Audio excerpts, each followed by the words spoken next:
I pulled on the gas one and like revved it more instead of braking, just out of like panic, and I went right into a tree, like broke this tree in half. I went off the side of the road, broke the tree, almost went into someone's home. Like, hello and welcome back to my channel. If you're new here, my name's Amy. I'm a full-time traveler who's been to 40 countries, mostly solo, and today I'm sharing my experience of getting in a scooter accident in the Philippines. So this happened at the start of 2019, and it's taken me a while to make a video about it just because I didn't want my parents to find out about it. So if you're my family and you're watching this video, don't show it to my parents. Of course, they ended up eventually finding out about it at some point, but I don't want them to rewatch this video or see it and hear about it again because I know it stresses them out. However, it was 2019 and I had just flown from New Zealand, and previously I was in Australia for a few months, well, for a whole year basically, and I was on my way back home to Canada. I was so excited to be in the Philippines because I just knew that the beaches were amazing. There were so many islands. I kind of mapped out my plan because I heard from other people that had been there that it gets busy during like peak season and you have to kind of plan stuff or you won't have accommodation. So I did that. And I first landed in Manila, then I had to fly directly to Cebu from there, that island, or yeah, that island, I believe. And then from Cebu, I was there for a few days and then I continued going to different islands. So this accident actually happened really early on my trip in the Philippines. I had been in this area, I can't pronounce it, I'll put it on screen for you guys, for 2 nights or 1 night, and I met these British guys who were traveling together and I was traveling by myself, staying at this hostel. I think I met them at the hostel. They seemed really cool and they're like, yeah, we're gonna go check out these waterfalls tomorrow. And it's these really popular waterfalls, Kawasan Falls, and I had wanted to go there, so I was like, yep, I'm coming with you guys. Then we decided that we would get scooters to get there because after talking to the hostel staff, they said that they do like canyoneering tours and stuff like that, but we didn't really want to do that. So we're like, yeah, let's go on our own. We'll just get a scooter. They're really cheap and it'll be good. So flash forward to the morning that we get the scooters. I was in my head thinking like, shit, like what if something happens? And I was kind of worried about it from the beginning. So I think I just got that gut feeling something bad was going to happen, but I didn't know how bad it would be. Ignoring that red flag and sounding alarms to not go, I was like, it's fine, I'll just go, forget about it. I drive all the time at home, it'll be fine. So we take off and, you know, I'm getting used to riding the scooter and they're pretty easy to ride, especially if you drive all the time. So we're about halfway, no, we get to the first waterfall. We get to Kawasan Falls, which is not that far from where we're staying, and it was beautiful, super busy. Like, you don't really see that in the photos, obviously on Instagram. You would never imagine that it would be that packed, but it gets busy. So we kind of got there early, so we were able to escape some of the tourists and other people that were there. And then we were like, let's head to the other falls, which I'll put a picture here, I don't remember the name. So as we're driving to the next falls, it starts to rain. And if you know anything about driving conditions, the ground is most slippery when it's been just starting to rain. So all like the oils and grease from the cars on the street and scooters come up and then it makes it more slippery. And when I tell you these roads were windy, they were like windy, like super windy, and I'm having a blast. Like, I haven't driven in a while because I lived in Australia and I didn't have a car there, and then I was in New Zealand, didn't have a car, so I was really pumped to drive. So I was probably going a little faster than I should have been around these turns, and as it started to rain, it made it so slippery. So this is where things take a turn for the worse. As I'm going around one of these windy roads, the guys are behind me and I just spin out on a turn and I lose complete control and I freaked out. And I don't know if this has happened to anyone else, but like in a moment of panic, instead of braking, because I think the gas was on one side, the brake was on the one side on your hands, I pulled on the gas one and like revved it more instead of braking.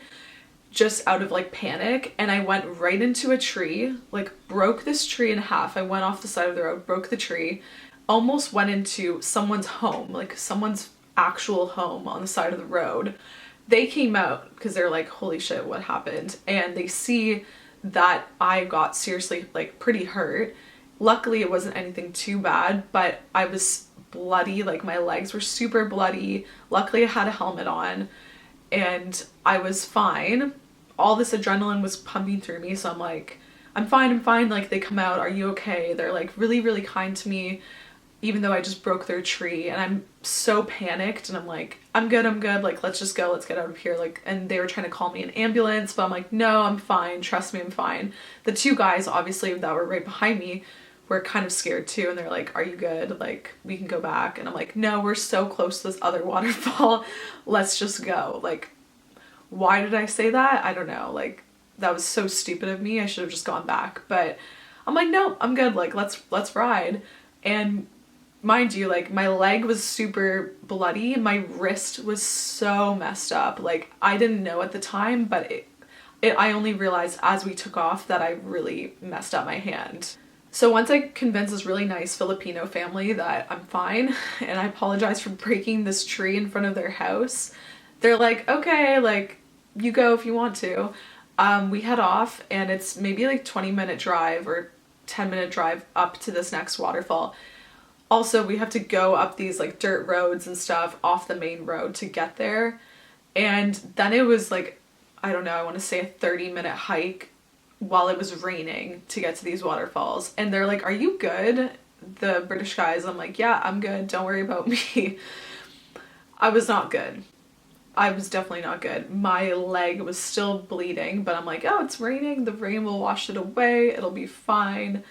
And we take off and do this hike, and I'm going super slow because I'm worried that I'm gonna fall again, hurt myself. And we get to the waterfalls. It was really nice, but you know, not ideal conditions to be at these waterfalls, especially because it was rainy. So we head back, and then when we get to our bikes and we have to drive back, it's raining even harder. So you can only imagine what's running through my head, because I'm like, man, now I gotta go 2 hours back on this bike, and everything was kicking, like all the pain was kicking in because the adrenaline was wearing off. So I started to feel my hand, and I had so much pain like in my entire hand. I thought my hand was broken, and I had to drive back with what I thought was a broken hand, and my legs were kind of messed up as well. So about 2 hours we get back. At this point, I'm seriously so upset because I'm in so much pain, and I realize I'm gonna have to pay to replace parts on this bike. Luckily, it was only just one little shield part on the front of the bike. I didn't take a picture of it, but it was just a plastic thing on the front. It wasn't even very big. And I remember I was so scared to go, and I was like, what do I do? And these guys were like, we'll go with you, it'll be fine. And when we get to return the bike to these guys, they had my passport, and I was flying the next day. They either had my passport or my license, but I was leaving the next day to fly to a different island, so I needed it back. And when I told them what happened, they wanted to charge me the equivalent of 300 Canadian dollars, which for me was a lot of money at the time because I was backpacking and on my way home. So I was running out of money at this point, and I was just in New Zealand for a month. So funds were seriously declining. Once I realized there'd be no way of getting away without paying for this stupid part or getting them to budge on the price, I had to pay them, which was annoying, but you know, it was my fault, and they had to replace it. So I just dealt with it, and then I had to pack up to leave the next day. And if you know anything about traveling in the Philippines, it's a lot of work. Like, it's not easy travel if you're backpacking, because you're walking, you're getting a tuk-tuk, you're getting a grab, you're getting another tuk-tuk, you're walking, you're taking a ferry, you're getting in a grab, you're getting on a flight, you're taking another tuk-tuk. There's so many different modes of transportation to get around from each place. So I had to leave to catch a flight in Cebu, and I think it was a few hour drive from where I was. So I had to walk to where tuk-tuks were, get in a tuk-tuk, take that to the bus stop, get on a bus, all while my arm, like my hand was basically non-existent. I couldn't use it. So I had it in this makeshift sling that I made out of a shirt, and packing up in the morning was such a disaster because I couldn't use my whole left hand. So packing up my backpack, I had a lot of stuff with me. It was really hard to do. And when I tried to check out of the hostel, no one was around to check out. So keep that in mind when you're checking out early at hostels, and do it the night before, because you need to get money back sometimes, like a deposit. So if you're leaving really early, like I was leaving at 5 or 6 a.m. in the morning and no one's working yet, you have to check out the night before. Anyway, eventually I find someone working in the kitchen or something. They let me check out. I leave, I get on this tuk-tuk and then the bus, and I'm crying on the phone to my mom because I'm in so much pain and I don't know what to do, because I'm like, do I take this flight? Do I not? I had another flight like a few days later from that other island, so I didn't really know what to do. And ultimately I decided I should take that flight from Cebu to Siargao, and then I looked up places that I could get medical attention on the island of Siargao. So eventually I get off the bus and I get in a Grab, which, if you don't know, is the equivalent of Uber there. It's like super easy. You can pay in cash or through the app on card. And I get to the airport. And also, one thing to note about the airports in the Philippines is you have to go through 3 or 4 security machines. And I had my laptop and camera with me, so I kept having to take out my laptop every single time, and with a hand that was in so much pain, it was almost impossible to do. So I was just crying through the airport, like, not even gonna lie, I was crying the whole time. And then I eventually get on my flight, and things take a turn for the worse again. I get on this flight, I meet these American girls and told them kind of what happened to me. They knew, and we get on the flight, and I was like planning to get off and go right to a hospital. The flight's only supposed to be an hour. We're in the air, it's been an hour, and we're circling, going around and around and around for about half an hour, and I'm like, what's going on? Clear skies, beautiful day, and suddenly the captain is like, or pilot is over the speaker saying, we have to go back to Cebu because it's unfit to land, it's unsafe to land, whatever that means. So we head back, and I'm a mess because I'm like, what the hell am I gonna do? I already paid for my hostel for like 2 or 3 nights there. I have a flight leaving from Siargao to Boracay a few days later. What am I gonna do in Cebu? I have to book a hostel now. Like, everything was going wrong. When we get back and we land, it's a disaster at the airport because everyone has to rearrange shit with their flights. So we started rearranging things. I'm just crying at the airport. I don't know what to do. I'm in a different country by myself. And I end up getting a hostel for the night. And it wasn't the hostel I stayed at before on the island because everything was booked up. So I had to stay at this new hostel that had 0 reviews and didn't look that good, but I just needed a place to stay. So as I'm waiting at the airport for things to get rearranged with my flights and switch it so that I can fly from Cebu to Boracay instead of Siargao and just completely scrap it and find a hospital in in Cebu, I end up calling my friends at the airport, just in so much pain, crying because my family isn't awake in Canada, like no one's up at that hour. And I was seeing someone at the time in Australia, tried to call him. Of course he didn't answer, because why would he? And so I call my friends, I'm just crying to them, and eventually get to that hostel for the night. Honestly, this story is kind of laughable because everything just went wrong. Like, time after time, everything was going wrong, and I'm like, just, can someone cut me a break here? And I get to the hostel, I have the room alone with some random girl. She was nice, but she wasn't really there. She like left, and it's a 8 or 10 person dorm, and there's just 2 of us. And then 2 Israeli guys come in, and they were really nice. They're like, oh, come get pizza with us. And I'm just like crying in my bed. Also, this bed had bed bugs. I'm pretty sure it was just such a disgusting room. They went out, and then they brought me pizza back, which was really sweet of them. And then as we're talking and I'm telling them what happened, we just see out of the corner of our eyes something dart across the room underneath from one hostel bed to the other. And we're like, what was that? Was that what we think it was? And it was a rat or a mouse, whatever. We go outside and tell the hostel staff, and they're like, oh, haha, yeah, that's so-and-so. Like, they had a name for this mouse or rat that just ran across the room, and we're like, where are we staying? Anyway, the staff were actually nice at that hostel, despite it being kind of grim.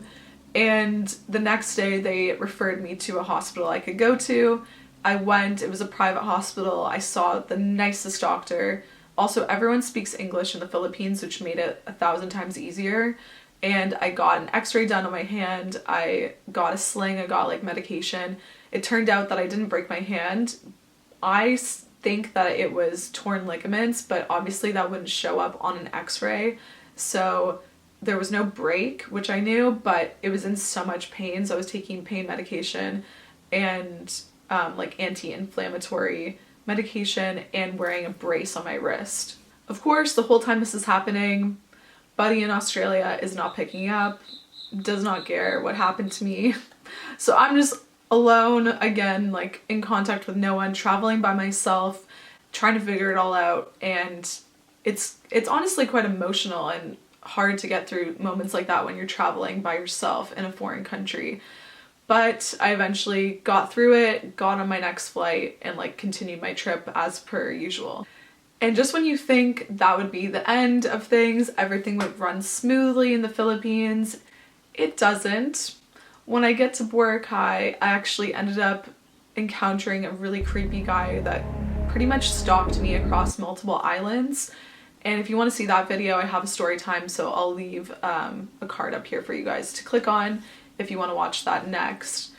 But yeah, it was just like one thing after another going wrong, honestly, the whole time I was in the Philippines. And it's such a beautiful country, so I feel like I need to go back and re-experience it in a positive way because everything was just going wrong. But yeah, long story short, do not ride scooters in Asia, because I'm telling you, everyone I met had a similar injury. Like, people I met had, everyone I'd meet, like every other person would have a sling. They'd have like bruises everywhere.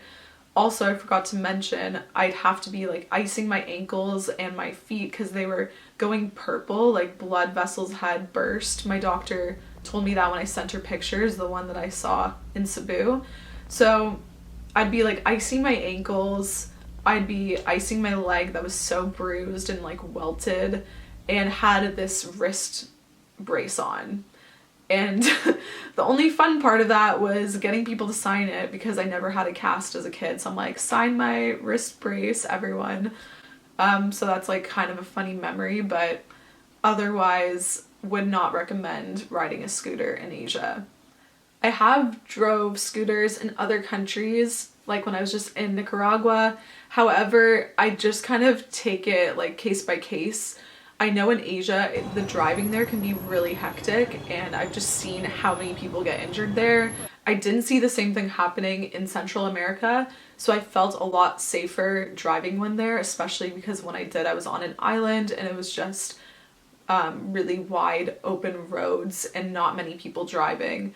So definitely keep that in mind, especially because a lot of travel insurance companies will not cover scooter accidents, especially if you don't have a license to drive a motorcycle or something like that at home.